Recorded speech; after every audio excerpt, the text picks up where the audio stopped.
मुंबई महानगर क्षेत्राची वाढती तहान भागवण्यासाठी राज्य सरकारनं कर्जत तालुक्यातील पोशीर आणि शिलार धरण प्रकल्पांना हिरवा कंदील दिलाय।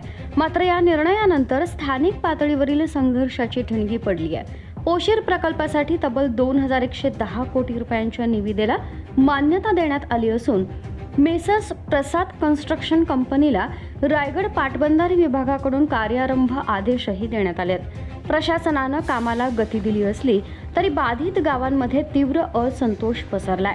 बोरगाव जवळील पोशरी नदीवर प्रस्तावित असलेल्या धरणामुळे सुमारे 1221 हेक्टर सुपीक जमीन पाण्याखाली जाण्याची शक्यता आहे। या प्रकल्पामुळे बोरगाव, बोंडेशेत, पेंढरी, भोपळेवाडी, चेवणे, चई, ओलमन आणि चाफेवाडी अशी 8 गावं बाधित होणार आहेत। पिढ्यानपिढ्या कसत आलेली जमीन गमवावी लागेल, भूमिहीन व्हावं लागेल आणि अस्तित्वाचा प्रश्न निर्माण होईल अशी भीती शेतकऱ्यांमध्ये व्यक्त होतीये। आमची जमीन हीच आमची आई आहे। मुंबईची तहान भागवण्यासाठी आम्हाला बेघर करण्याचा प्रयत्न होतोय। कोणत्याही परिस्थितीत आम्ही आमची वडिलोपार्जित जमीन देणार नाही अशी ठाम भूमिका स्थानिक शेतकऱ्यांनी मांडली आहे। दरम्यान या लढ्याचं नेतृत्व आता स्थानिक युवकांनी हाती घेतलंय। बोरगाव येथील शिवमंदिरात नुकतीच महत्त्वाची नियोजित बैठक पार पडली। गावागावातून मोठ्या संख्येनं तरुण या बैठकीला उपस्थित होते। शासनाच्या कोणत्याही सर्वेक्षणाला विरोध करणं, कामाला अटकाव करणं आणि प्रकल्पामुळे होणाऱ्या नुकसानीबाबत जनजागृती करणं अशा विविध मुद्द्यांवर या बैठकीमध्ये चर्चा झाली।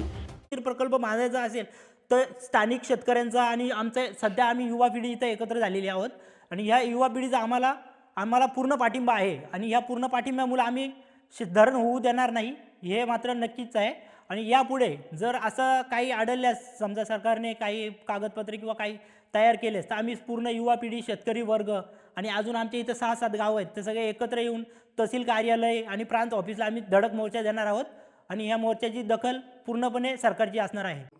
आज जर आमच्या सर्व शेतकऱ्यांचा जर उदरनिर्वाह शेतीवरती चालू आहे आणि जर त्या शेतीवरती जर धरण बांधण्याचा सरकारचा जर हेतू असेल आणि जेणेकरून बदलापूर, अंबरनाथ, ठाणे, मुंबई यासारख्या शहरांना पाणी पुरवठ्यासाठी जर आमचा स्थानिक शेतकऱ्यांचा इथे जर बळी देत असेल तर हा धरण आम्हाला नको आहे। एकीकडे सरकार प्रकल्प मार्गी लावण्याच्या तयारीत आहे तर दुसरीकडे स्थानिकांचा वाढता विरोध पाहता पोशीर प्रकल्प आता वादाच्या भोवऱ्यात अडकलाय।